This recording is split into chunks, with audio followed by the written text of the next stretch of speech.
नमस्ते दोस्तों, मैं मकरंद कुलकर्णी आईकॉम टैली इंस्टीट्यूट से।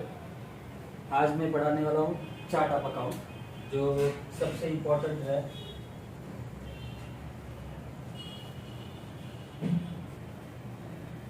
तो यहाँ पे चार्ट ऑफ अकाउंट बोले तो क्या ज़रूरत है इसकी। पहले तो ये चार्ट ऑफ अकाउंट जो है वो कोई भी ईआरपी सिस्टम में GL means groups and ledgers define करने के लिए, या कोई भी balance sheet, profit and loss जो भी है उसका रिपोर्टिंग अगर चाहिए तो उसके लिए आपको जो भी मास्टर्स है वो मास्टर्स को डिफाइन करने के लिए हमें कोई चार्ट ऑफ अकाउंट, ये जो चार्ट ऑफ अकाउंट है वो लगने वाला है। As per income tax act के हिसाब से हमें चार्ट ऑफ अकाउंट जो प्री डिफाइंड रहता है उसमें हमें balance sheet, profit and loss ये रिपोर्टिंग करना है। ये रिपोर्टिंग जो है ये आपके लेजर्स, मास्टर्स इस पे डिपेंडेंट रहता है। तो जो मास्टर्स हमें डिफाइन करने हैं, तो मास्टर्स डिफाइन करने के लिए हमें चार्ट ऑफ अकाउंट क्या है और कैसे रहता है वो पहले हमें जान के लेना है। वो अगर चार्ट ऑफ अकाउंट आपको याद है, ध्यान में है, तो हम इजीली जो भी मास्टर्स है वो हम कोई भी ईआरपी सॉफ्टवेयर में डिफाइन कर सकते हैं, और डिफाइन करने के बाद ऑटोमेटिकली जो रिपोर्टिंग हमें एक्सपेक्टेड है वो हम गेन कर सकते हैं। तो चलिए आज हम देखेंगे चार्ट ऑफ अकाउंट में क्या रहता है।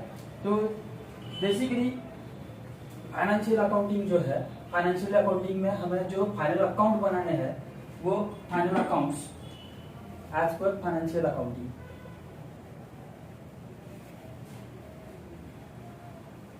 इसमें हमें फाइनल अकाउंट्स बनाने हैं। तो वो फाइनल अकाउंट जो है, फाइनल अकाउंट में हमें फर्स्ट मैन्युफैक्चरिंग ट्रेडिंग अकाउंट,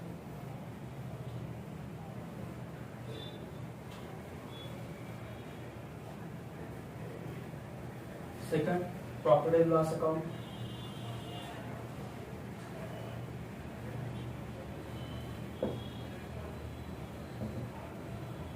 ये दो अकाउंट हमें डिफाइन करने हैं। तो ये दो अकाउंट में क्या आता है, एक्चुअली ये दोनों भी क्या है, इनकम एंड एक्सपेंस स्टेटमेंट है। इनकम एंड एक्सपेंस स्टेटमेंट है।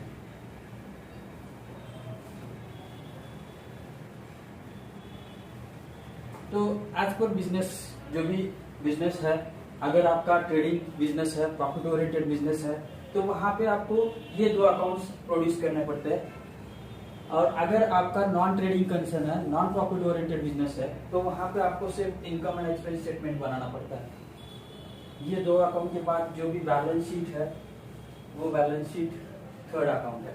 तो हमें ये तीन अकाउंट का जो चार्ट है वो चार्ट हमें यहाँ पे समझ के लेना है। तो फर्स्ट यहाँ पे manufacturing trading account, profit and loss account, ये दोनों में इनकम्स एंड एक्सपेंसेस आने वाले हैं।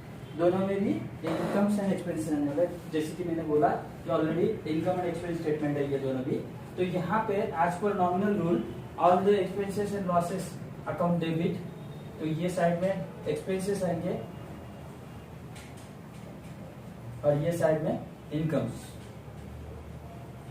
सेम वैसे ही प्रॉफिट एंड लॉस में ही आएंगे, ये साइड में एक्सपेंसेस डेबिट और ये साइड में क्रेडिट।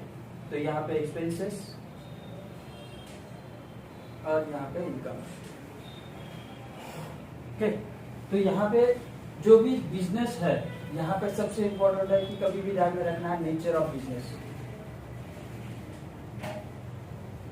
नेचर ऑफ बिजनेस क्या है, तो नेचर ऑफ बिजनेस के हिसाब से हमें यहाँ पे मैन्युफैक्चरिंग ट्रेडिंग अकाउंट और प्रॉफिट एंड लॉस को हमें बाइफरकेट करना है। तो मैन्युफैक्चरिंग ट्रेडिंग अकाउंट में हमें जो भी डायरेक्टली बिजनेस को अफेक्ट करने वाले अकाउंट्स है वो डायरेक्ट एक्सपेंसेस और इनकम्स वो किधर आएंगे, ट्रेडिंग अकाउंट में। और जो भी सपोर्टिंग है, इनडायरेक्टली बिजनेस को अफेक्ट करते हैं, वो सब प्रॉफिट एंड लॉस में आएंगे। तो यहाँ पे ज्यादा कुछ ध्यान में रखने की जरूरत नहीं है, जस्ट सिंपली ये ध्यान में रखना है कि यहाँ पे मैन्युफैक्चरिंग ट्रेडिंग अकाउंट और प्रॉफिट एंड लॉस में दोनों जगह पे जो भी इनकम्स है, एक्सपेंसेस है, जो भी रिसीव्ड है और जो भी पेड है उसका रिपोर्टिंग यहाँ पे आएगा। तो यहाँ पे सब इनकम्स एंड एक्सपेंसेस रिपोर्टिंग आएगा। सिर्फ इसको बाइफरकेट करते समय जो भी मैन्युफैक्चरिंग ट्रेडिंग है, इसका मतलब है कि डायरेक्टली इसको बिजनेस को अफेक्ट करने वाले जो भी डायरेक्ट एक्सपेंसेस है, डायरेक्ट इनकम्स है, वो यहाँ पे आएंगे। Indirect expenses, incomes profit and loss में आएंगे। उसी में सेम ट्रेडिंग अकाउंट में जो भी डायरेक्ट एक्सपेंस है जो हमें सबसे ज्यादा लगता है वो परचेस, और इनडायरेक्ट इनकम जो है अपना सेल्स। तो ये हो गया अपना मैन्युफैक्चरिंग ट्रेडिंग अकाउंट और प्रॉफिट एंड लॉस। यहाँ पे अपने को ध्यान में रखना है सिर्फ जो भी नेचर ऑफ बिजनेस है, बिजनेस के हिसाब से इसको हमें कैटेगराइजेशन करना है, बाइफरकेट करना है। तो जैसे कि एग्जांपल के लिए अगर मेरा बिजनेस मैन्युफैक्चरिंग का है, तो मैन्युफैक्चरिंग में जो भी एक्सपेंसेस मैन्युफैक्चर प्रोडक्ट जो भी मैन्युफैक्चर कर रहा है उसके लिए जो प्रोसेस के लिए जो भी एक्सपेंसेस होंगे वो सब एक्सपेंसेस यहाँ पे मैन्युफैक्चरिंग ट्रेडिंग अकाउंट में आएंगे। तो जो भी मेरा मैन्युफैक्चरिंग के लिए जस्ट लाइक मेरा अगर ये पेन मैन्युफैक्चरिंग बिजनेस है तो पेन मैन्युफैक्चरिंग के लिए जो भी रॉ मटेरियल लगने वाला रॉ मटेरियल परचेस करेंगे तो वो परचेस डायरेक्ट एक्सपेंस है, तो यहाँ पे परचेस में आएगा। उसी के लिए अगर मैं कुछ लेबर चार्जेस वगैरह पे कर रहा हूँ, उसी प्रोडक्शन के लिए वेजेस पे कर रहा हूँ, लेबर चार्जेस पे कर रहा हूँ, तो वो वेजेस लेबर चार्जेस वो किधर आएंगे, ट्रेडिंग में डायरेक्ट एक्सपेंस में, तो यहाँ पे ही वेजेस आएगा, लेबर चार्जेस आएंगे। सेम वैसे ही अगर मैं वो मटेरियल लाने के लिए यहाँ पे खर्चा कर रहा हूँ तो जो भी मटेरियल लाने का खर्चा है जिसको हम ट्रांसपोर्ट एक्सपेंसेस बोलते हैं, और यहाँ पे अपन अकाउंटिंग वर्ड में उसको बोलेंगे कैरेज इनवर्ड, तो वो जो कैरेज इनवर्ड है वो किधर आएगा, डायरेक्ट एक्सपेंसेस में। अपना सेल यहाँ पे डायरेक्ट इनकम आएगा, कमीशन वगैरह रिसीव हो गया होगा तो वो इनडायरेक्ट इनकम में आएगा, हमने कमीशन दिया होगा तो इनडायरेक्ट एक्सपेंस, डिस्काउंट दिया होगा तो इनडायरेक्ट एक्सपेंस, डिस्काउंट मिला होगा तो इनडायरेक्ट इनकम। ये सिंपली हमें बिजनेस के हिसाब से सोचना है। जो भी बिजनेस सपोर्टिंग है, जैसे कि सैलरी है, जो मैनेजर हमारे पास वर्क करता है वो बिजनेस सपोर्टिंग हो गया, तो वो उसकी सैलरी जो है इनडायरेक्ट एक्सपेंस में आएगी। सेम वैसे ही जो भी स्टेशनरी एक्सपेंस है, ऑफिस एक्सपेंसेस है, वो सब इनडायरेक्ट है, सपोर्टिंग है, तो वो सब प्रॉफिट एंड लॉस में आएंगे। ओके, तो यहाँ पे हमें मैन्युफैक्चरिंग ट्रेडिंग अकाउंट और प्रॉफिट एंड लॉस कैसे डिफाइन करना ये समझ में आ गया। नेक्स्ट पार्ट है बैलेंस शीट। तो बैलेंस शीट खुद नाम ही बोलता है कि मैं सब यहाँ पे जो भी बैलेंस है वो सब बैलेंस वाला स्टेटमेंट यहाँ पे आने वाला है। तो बैलेंस शीट में यहाँ पे चेक करेंगे,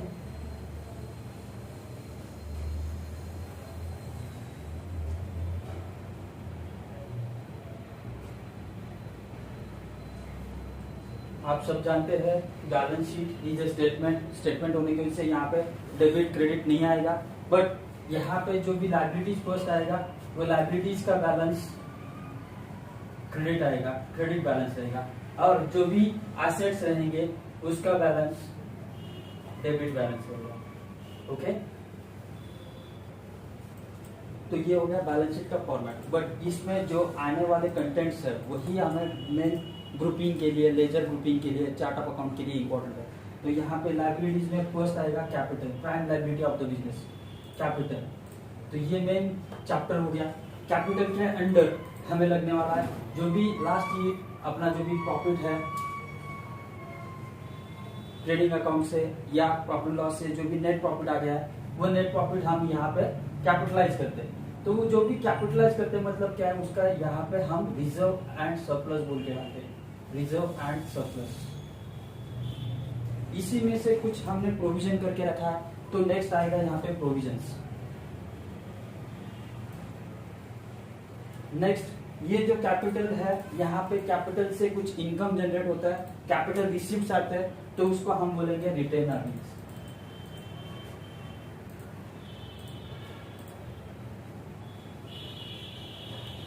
ये हो गया कैपिटल का पार्ट। तो ये मेन कैपिटल है, उसमें ये सब ग्रुप्स है। कैपिटल के बाद आएगा लोन्स लायबिलिटी।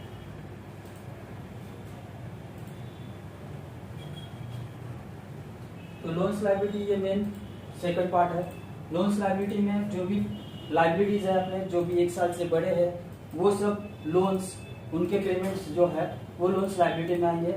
इसमें 2 बाइफरकेशन आएंगे, एक आएगा सिक्योर्ड लोन, दूसरा आएगा अनसिक्योर्ड लोन।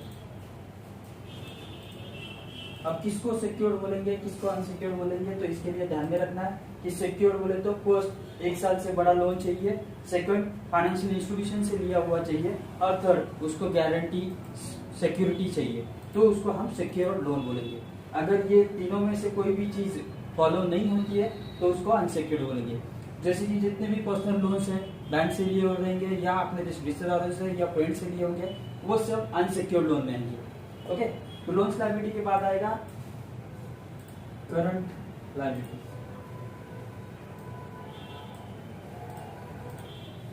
तो करंट लायबिलिटी ये मेन चैप्टर हो गया। उसके अंडर आएंगे सन्ड्री, क्रेडिटर क्रेडिटर्स,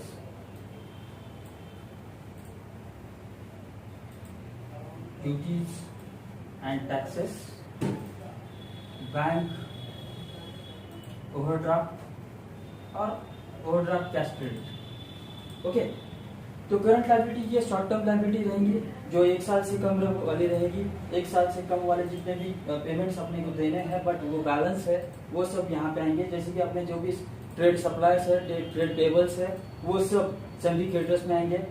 जो भी गवर्नमेंट के टैक्सेस है जैसे कि जीएसटी है, टीडीएस है, उनको हमें पे करना है, पे बाकी है, बैलेंस है, तो वो पेएबल जो भी टैक्सेस है वो सब ड्यूटीज एंड टैक्सेस में आएंगे। और जो भी हमने CC account, cash credit account या ओवरड्राफ्ट बैंक से लिया है 45 डेज से 60 डेज तक के लिमिट में, तो वो हमें विद इन 60 डेज में पे करना पड़ता है। दैट मीन्स 1 ईयर के बीच में देना पड़ता है, तो वो अपनी करंट लायबिलिटी है, तो वो आएगा बैंक ओडी और ओसीसी में। यहाँ पे लाइबिलिटीज में जैसे प्रोविजन है, ये प्रोविजन फॉर द बिजनेस है, वैसे ही एक प्रोविजन है आउटसाइड ऑफ द बिजनेस, उसको हम बोलेंगे कॉन्टीजेंट लाइबिलिटी।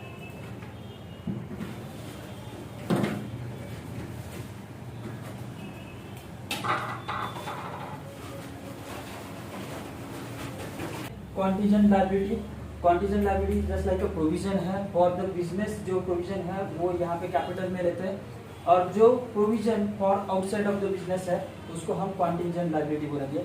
जैसे कि हमारे जो एम्प्लॉयज है उनको कुछ इंश्योरेंस वगैरह या कुछ लेना देना रहेगा, एम्प्लॉयज के लिए देना पड़ेगा आफ्टर जो भी उनका टेन्योर है वर्किंग का, वो छोड़ने के बाद उनको देना पड़ेगा, या कुछ भी जो भी गवर्नमेंट के हिसाब से जो लायबिलिटी आ सकती है, तो वो जो भी है वो अपनी लायबिलिटी कॉन्टीजेंट लायबिलिटी बोल के हम रिजर्व करके रखेंगे, वो जस्ट लाइक अ प्रोविजन है।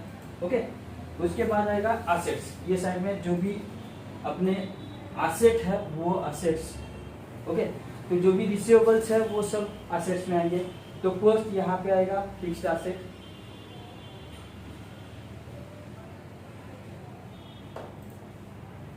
फिक्स्ड एसेट के बाद आएगा करंट एसेट,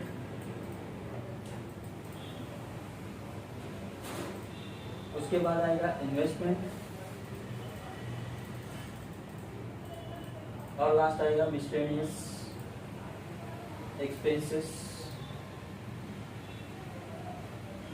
एसेट्स। तो इसको हमें बाइफरकेट करने के लिए एसेट का पहले डेफिनेशन ध्यान में रखना पड़ेगा। एसेट किसको बोलते हैं? तो जो भी रियल है उसको हम एसेट बोलते हैं फर्स्ट। तो रियल किसको बोलते हैं? जो भी टैंजिबल इंटैंजिबल गुड्स है,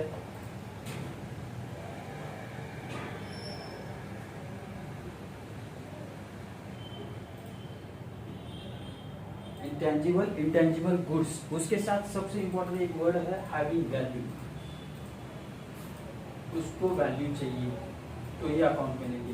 तो ये फर्स्ट कंडीशन है अपनी रियल की, दैट मीन्स एसेट की। इसके बाद सेकंड एसेट किसको बोलेंगे? Which generates revenue, which generates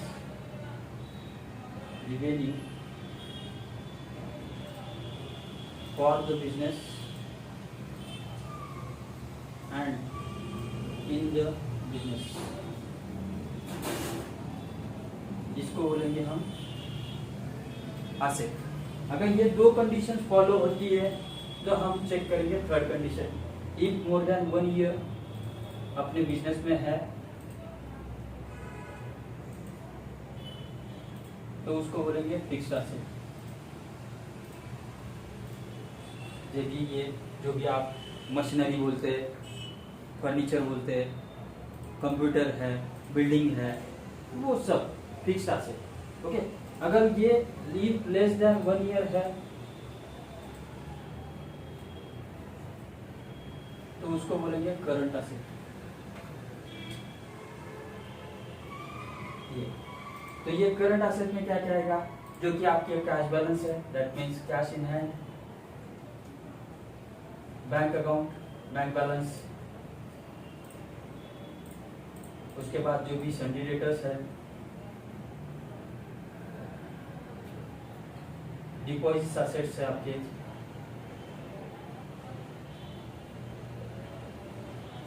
या आपने लोन दिया है, लोन्स एंड एडवांसेस,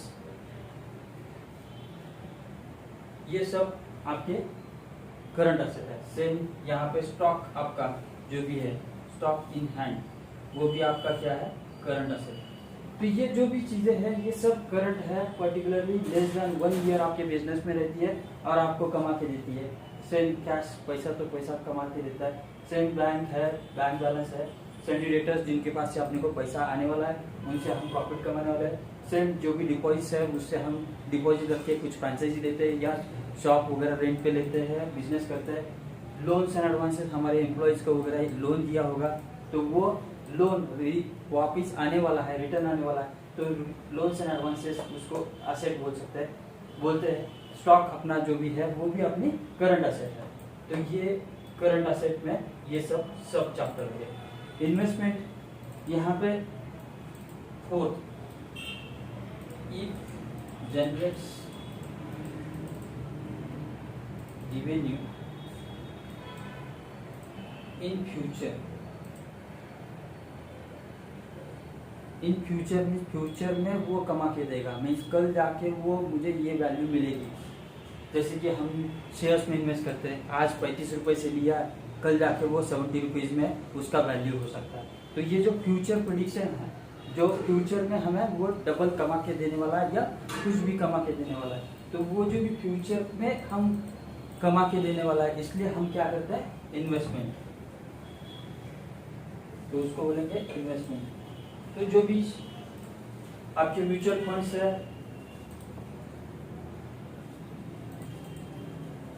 शेयर्स है,